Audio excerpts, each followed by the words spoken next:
Hi everybody and welcome to our third lab. So today we are going to explore what we call the remote management. And the remote management basically meaning when we have the option to access the subscriber stations remotely.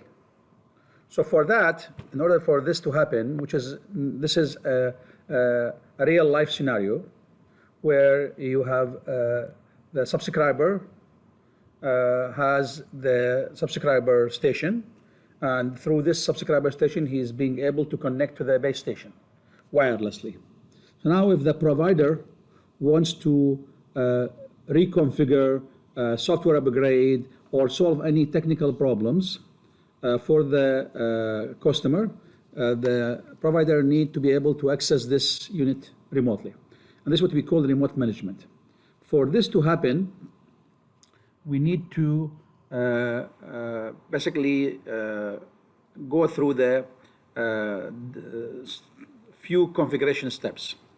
This basically will include enabling remote management on the subscriber stations. This is the first step. Second step is on the base station side, we need to install a DHCP server, because now we're going to enable DHCP IP address assignment for the subscriber station, meaning that from now on we're not going to access the subscriber station using their default IP address, which is 192.168.101.1. Now the subscriber station will send a DHCP request to the base station, and the base station will forward this to a DHCP server. The DHCP server will assign an IP address. So this is the second important step. The third step is to synchronize the time. And for that, we're going to install what we call the absolute time server. The third step in this process, which will be used for additional features, we need to install an FTP server. For that, guys, you will need to go to, to get these tools. I already put them on a specific folder on the course website. So under LTE core and IMS deployment course 2146, if you go to the main page, you will see WiMAX tools. If you click on the WiMAX tool, a specific folder will be downloaded, which contain these three different pieces of software. And we're going to go through the different steps of configuring these three software tools, and then basically we will be able to use them. For now, let's log into the base station. I already connected to the base station, and as you know, this is admin.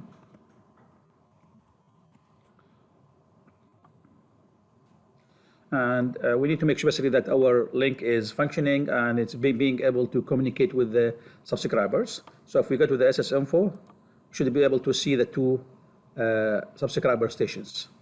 Now what we notice here, this is basically what we already did in the first two labs, that the IP is all zeros, meaning there is no IP address assigned to these subscriber stations.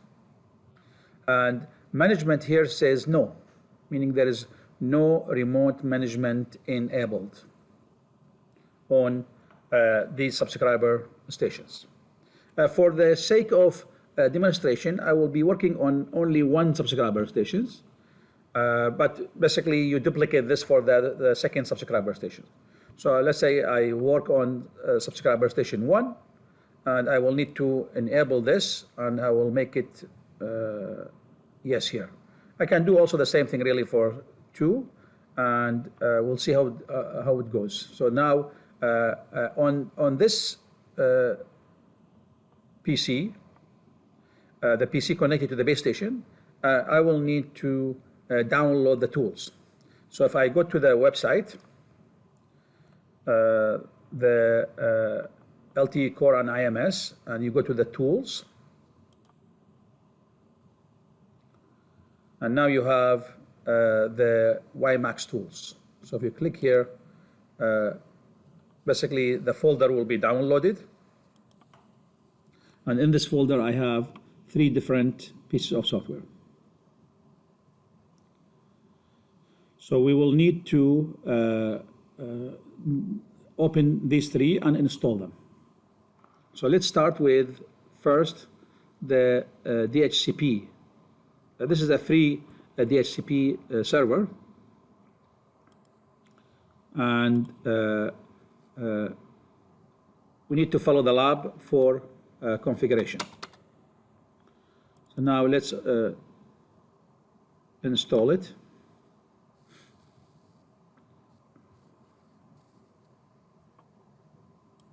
It's kind of straightforward, really, installing this piece of software.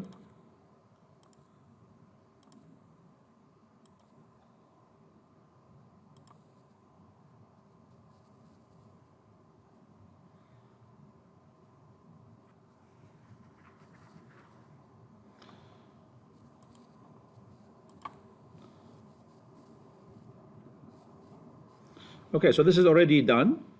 The second one is the absolute time server. Absolute time server, basically, there is no configuration done there. You just need to make sure, basically, that this software is installed. A specific configuration for this will be done on the base station. So let's run it also.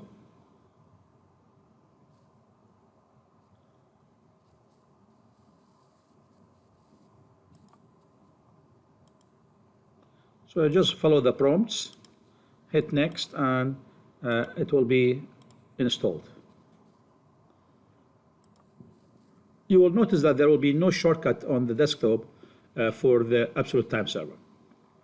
Now, if I go to the desktop, I should see the DHCP Turbo already installed here. So I need to double click on it, open it. And if I open this and then click on the plus sign beside the local host, and there is no password, just say login. So now I have the software, and I need to follow the lab for the configuration. The lab basically details that. So for that, we need to basically first, we need to do 2 things here. First, we need to create a scope, and then we create also policy. So right-click on scopes and say new scope. And now we say, we call this, for example, lab 3. Lab 3. And we say the lease unlimited, meaning when it will assign an IP address, it will basically keep assigning it to the same device. The range is, as indicated in the lab, 192.168.101.50, and the end is 192.168.101.60, meaning there are 10 IP addresses used. Subnet mask is 255.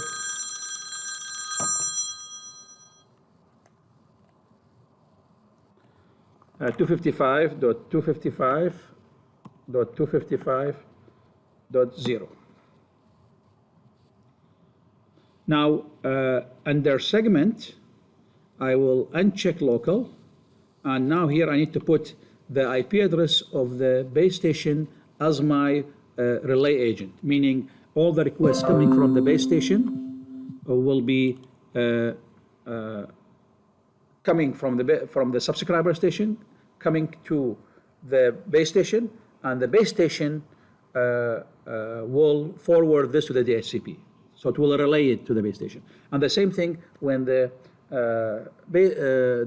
DHCP server will assign IP address, the IP address response will come to the base station, and the base station will relay this back to the subscriber station. So here I will say 192.168.101.3, and 3 is the IP address of our base station. So basically this is the main configuration here, and we say okay. So the scope already created. So now I have this scope here already created. So So now I need to go to policy, named policies, and I will create a new named policy, and let's call it also lab 3. We say OK. So now if I open this, open the policy, and here I need to add options for it. And the lab tells you to add 2 options for this, and use option 2 and option 4. So new option, and we choose option 2, which is basically means what is the time, for example, the ATS server should use, meaning compared to the Greenwich Mean Time. So we'll say here -5. I will say OK. Then we add another option, and we go to number 4. And number 4, basically, I need to indicate where is the absolute time server. And we just did install this on this machine, and this machine IP address is .100. So we say 192.168.101.100. Why 100? Because this is basically what we did in lab 1 and lab 2. The PC connected to the base station is 100. So now we say OK. So now I have these 2 options. Now the only thing left here is to apply this policy to the scope. So I go back to the scope, and I go to policies, and I will click or check the named, and then search for this policy. Now I see it here, and I say add, and OK. So now this policy already added to the scope, meaning that when this scope will be active, it will use the policy, meaning it will know where to look for the absolute time server, and also what is the time offset. So we're going to save this with all the configuration we did to the DHCP. So this is the first step. Second step is to go to the base station. I go back to the base station. And now I need to configure the base station accordingly. So I go to the management interface here. And on the management interface, basically, I see here the section where it says IP parameters, and then the DHCP relay agent parameters. So here, basically showing you that I am using static IP address, which is .3, which we already know. Now, time server, I need to indicate where is the time server. The time server, we know it's 192.168.101.100, because this is where I installed.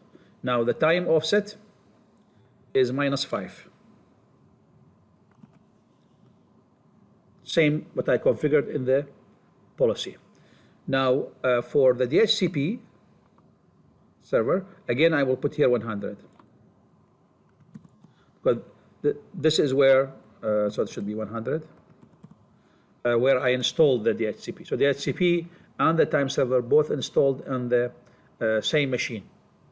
So now I will save this configuration. Now if I go to SSInfo, I see there is no IP yet. And the reason for that, because the subscriber station, they are not asking for IP address, because I disabled remote management. So for this to happen, I need now to go to the subscriber stations and enable remote management. So let me switch the connection, and then I will show you the screen for the subscriber station. Okay, so now we connected to the subscriber station, the first subscriber station. So now if I go to the command prompt, and now I'm trying to telnet. Telnet, as we already discussed in the previous labs, we need to enable it if this is not enabled on your machine. So you need to go programs and features and turn Windows features on and off, and then look for the telnet client. So now if I telnet here to 192.168.101.1, because this is a default for the subscriber station, and I will say login, connect. So now enter. So now it's admin. So now I am inside the first subscriber station. So now I will enable remote management. For that, as it says in the lab, I need to put this command, set managed, and I can always tab, and I will make this 1.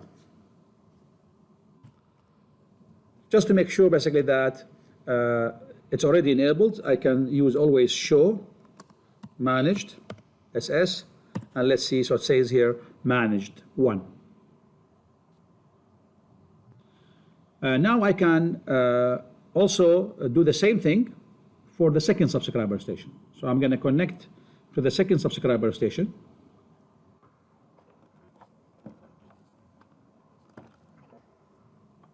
And let's open a second command prompt. And also telnet.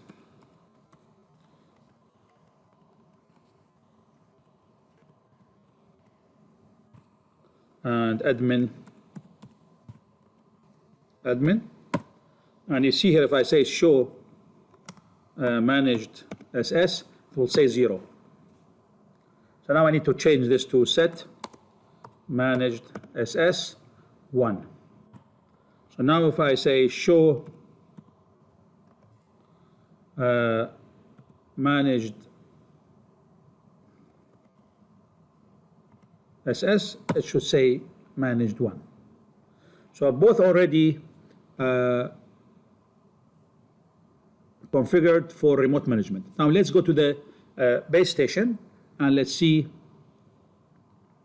what is going on. So now if I go to the base station,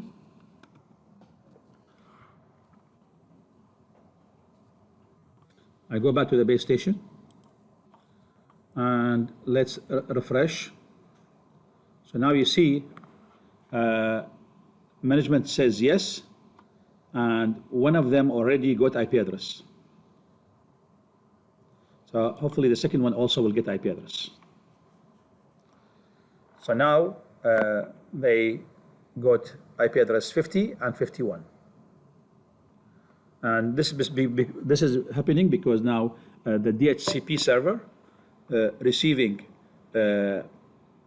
request, because now when I enabled remote management on the subscriber stations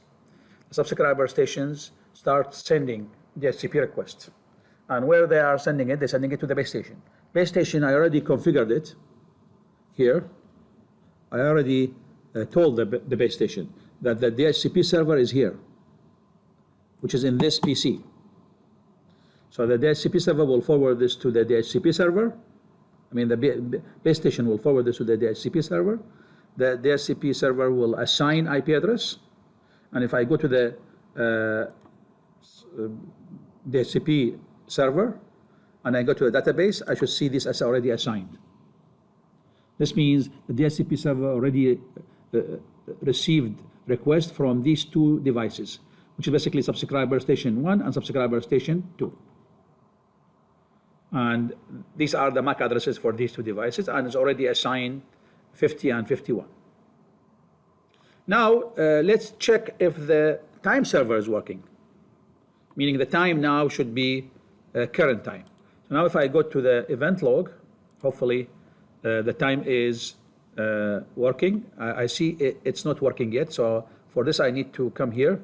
So you see now the time is still the default, Thursday, January 1, which is not the current. Today's date is August 31st. This is the time where basically when I am doing this lab, the date.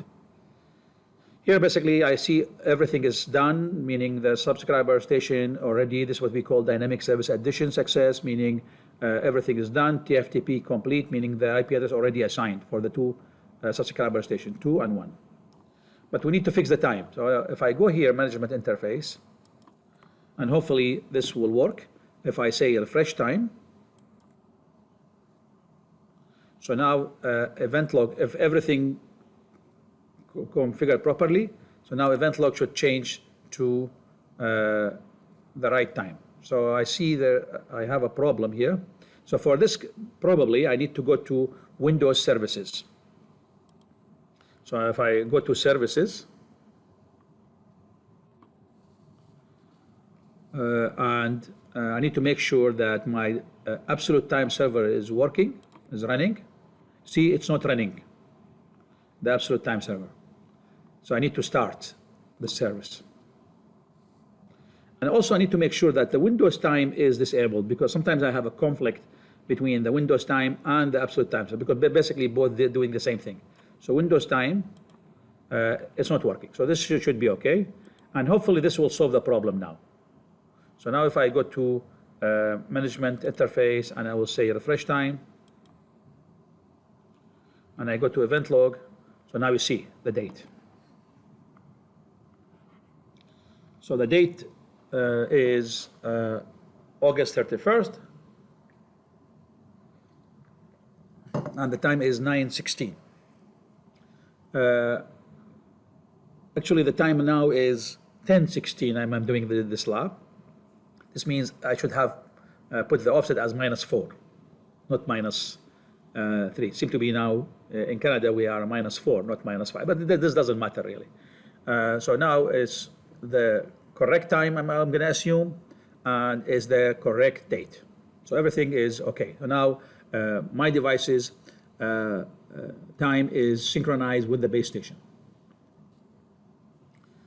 Okay, so now what this basically will give me now, I can telnet again to the subscriber stations, but now I don't need to use .1, because the .1 is a default. .1 only for local connection, when I connect directly to it. Now, because I am accessing it remotely from the base station, so now if I telnet, I will say telnet to 192.168.101.50 now. Because I already saw here that one of them got 50, one got 51. So now I can telnet to any one of them remotely. So now if I go to 50, I should be able to connect. And it's admin, and I am in. And let me open the second one here, and I will telnet to 51.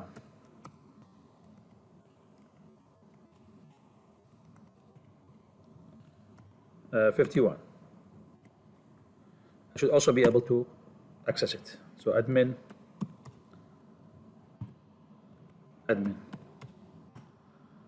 So this will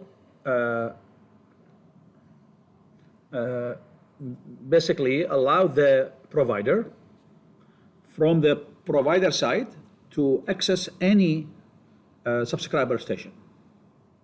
And this basically could be used to do software upgrade, for example, which is going to be happening in the next couple exercises. So in the next couple exercises, so this basically will conclude the first exercise in lab 3.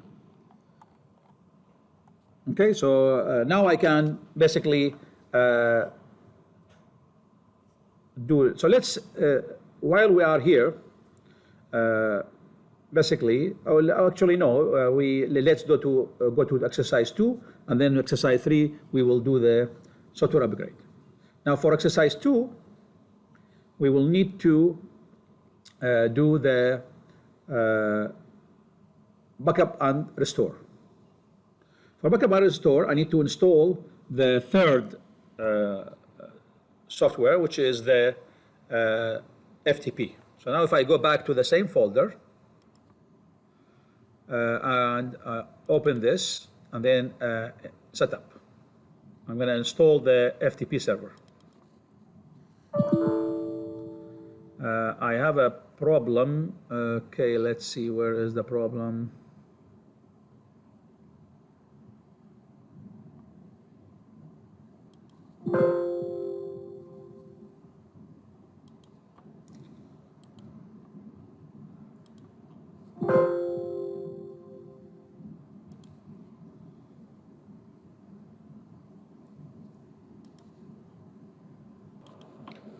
Yeah, so I'm installing right now.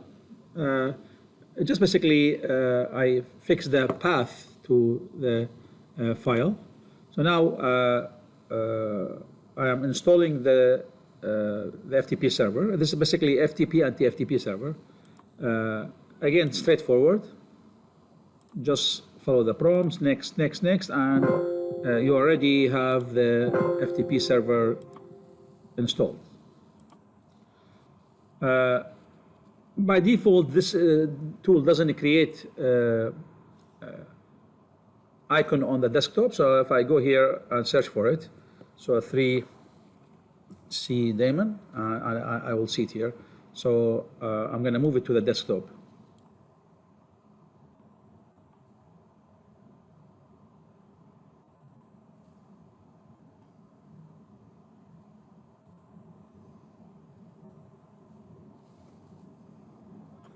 So here I go to the FTP server. And I need to configure the FTP server. Now, why we need to do this? Because in the next exercise, we have the backup and restore, meaning typically the backup and restore will be done on the base station. Base station, you may have 100 of customers. And for each customer, you will need to do configuration, as we learned in the second lab. We need to do the class of service and service flows and classifiers, and maybe I will have more than one classifier and group of service flow for each subscriber. So now I may have 100 of these subscribers, or this means there will be hundreds of all these different options. So now I may need to do backup in case of something happen and I will have a crash in my base station. So now I can back up all the configuration to a specific server, specific location, specific PC, and if something happens, I can always restore. So for that, we need to configure the base station. So let's go first to the base station. And the base station here, I go to backup and restore. Here, this option, under admin tools, backup and restore. And here I will say, okay, where is the FTP server? It's also on the same PC, 192.168.101.100. Username, I mean, this base station is configured by default to a profile called target, username target, as you have this in the lab, and the password is secret.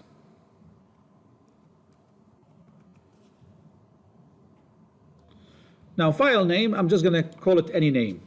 So I'm going to say, okay, it's base station backup. And where this is going to be saved? It's going to be saved in the default directory of the FTP server. So now let's leave this alone. I'm not going to start backup. I need to go back to the FTP server and do the same configuration.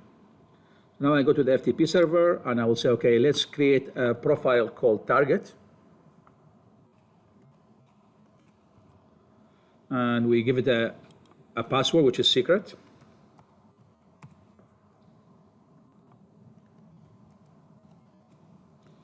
Say okay, and I say, okay, this user target can do login, download, and upload.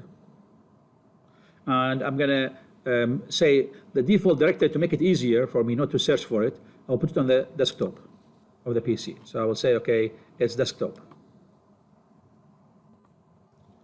And save profile. So now I will say, okay, now I have the default anonymous, and then I will choose target, and I will say, okay. So the FTP server already configured. Everything fine. And now if I go here, and I will say start backup, if the communication between the FTP server and the base station is working, I should be able to do the backup. So let's see here. Start backup. So everything worked. Now, guys, generally in real life, it shouldn't work this way. I mean, probably because I am already know everything, I'm experienced in this. But typically, when you try to do this the first time, maybe you will have errors. And when you have errors, you will learn because you need to fix them. So you may have some problems, communication, so you need to go back to the FTP server, reconfigure it, and so on, till basically you see everything works. So now when it says configuration backup ended successfully, this means if I go to the desktop of my PC, of this PC here, I should see the file called base station backup. So let's go to the base station, desktop, and look for it here. Here you go. So I have this file here, says base station backup. This is basically contain all the configuration, meaning what kind of configuration. So if I go to the base station here, I should see the service classes, all this configuration here, the service flows here, all this, and classifiers, all of it working here. So I mean, this is, I still have them from the last lab where I used IP classification. So everything looks to be working, and this is all in the base station. But all this configuration already saved in the backup file. So now if I come here and I will do something here, let's say I will change, let's say I will come to the classifiers and I will delete them all. Okay, so when I delete them, basically the link will go down. Now if I delete them, so they don't exist anymore. And I will say manage, save. So now if I go to the classifiers, I don't have them. Okay, I go to the service flows, I have service flows, but I don't have classifiers. So now if I come to backup and restore, and now I will go to restore, start restore. I will say go to this PC under this profile from the FTP server. I mean, go to this PC, you will find the FTP server, under this profile, in the default directory, you will find this file, and restore everything from it. So start restore. So say, okay, need to reboot after that, let's say okay. So now we should start restoring.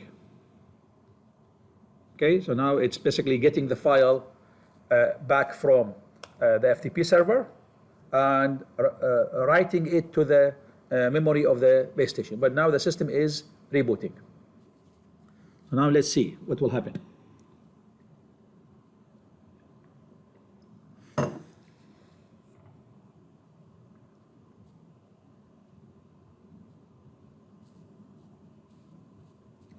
So when the system comes back, we go back to the classifier and we'll see, do we see the classifier which I already deleted?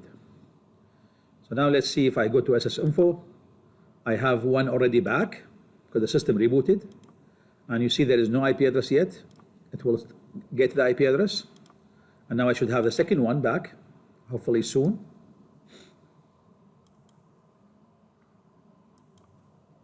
Yeah, I'm having the second one, but no IP address. It will again send a request and go through the same process, and it will get the IP address. So now let's go to the classifiers. So I have them all here. How the system managed to get them back? It's getting them from the FTP server, from the default directory, because the file already saved there, all the configuration. So this is basically the point of backup and restore. In real organizations, providers, they do this on, for example, daily basis or weekly basis and so on. There's always a backup scheduled, just to make sure if I have a problem, I don't. This is exactly what you should do, for example, on your accounts, your PCs. You need always to do backup, just in case, for example, if something happened, you always have a restore point where you can go back and basically restore your PC. Okay, what else we can do? We can do software upgrade. So now if I go to the software upgrade, I can do the same thing. So again, same thing. Where is the FTP server? FTP server in 192.168.101.100. So this is our third exercise in the first part of Lab 3. Report 3A. Guys, you will need to answer questions in the lab. There are questions there in the assignment. You will need to answer them after you watch the video. Okay, so now here I say, okay, what is the user? The user again, target, password, secret. And now the file path is here. I need to find where is the software file. If I go back to the Blackboard and I go back to the folder, you'll see there's a folder called WiMAX firmware. So click on it and download this folder. This folder basically has two files. These two files, they are software files, firmware files. One for the base station and one for the subscriber station. We're gonna do both. The one starts with IBU, this is for the base station. The one who starts with SU, which is the subscriber unit, is for the subscriber station. So let me take these two files from here, from this folder, copy them, and I'm gonna put them on the desktop here. So I have these two files on the, why I am putting them on the desktop? Because the FTP server is configured with a default directory as the desktop. Now I'm gonna right click on this file and I will say rename, and I'm gonna copy this name. And if I go back to the base station, because asking me here, what is the file path? I'm saying it's the default directory, so I don't need to specify the path, I need to put the file. But I need to add to it bin, binary file. So you see the file number version is 2215, which is the same as here. So I'm not going to see any change in the numbering here, but we just need to make sure basically everything works. So now if I say start upgrade, you will see the process of the upgrade, it's starting, and it should say successfully, meaning it will take the file from the default directory of the FTP server and do the upgrade. So let's see if everything works. So it says upgrading. And it will keep going till it will tell me basically that it's successful, and it will also reboot. If this was a real scenario, you will see, for example, here it's 2214, and now I am upgrading to 2215. So you will see the number will change. But here, because basically I don't have a later version of 2215, so nothing will change, but you will see the process. Everything works, upgrading. It'll take some time, and then it will basically do a reboot after that.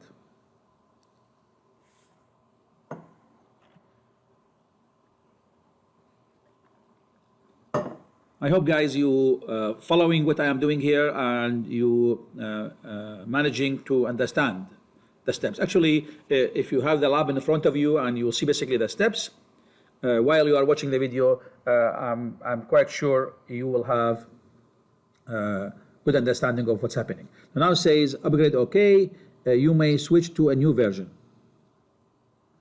So here basically the way I switch, I need to click here. For example, this is 2214, and now the new one will be 2215. So now if I click here, it will ask me to apply and reset, which basically will require reboot. I'm not going to do reboot because basically they are the same. So there is no point. Okay, so but this is the process. Okay, and again, you guys, you will need to answer the question. Now let's do the same thing, but now for the subscriber station. So now let's go to one of them. Before that, let me go to the desktop and copy the file, this one here. This is for the subscriber station. So again, right-click, rename. The reason I'm doing rename, I just need to copy the file name, so copy. That's it. I'm not going to rename it. So now if I go to command prompt, and I will say telnet to 192.50. Let's do 50. Admin.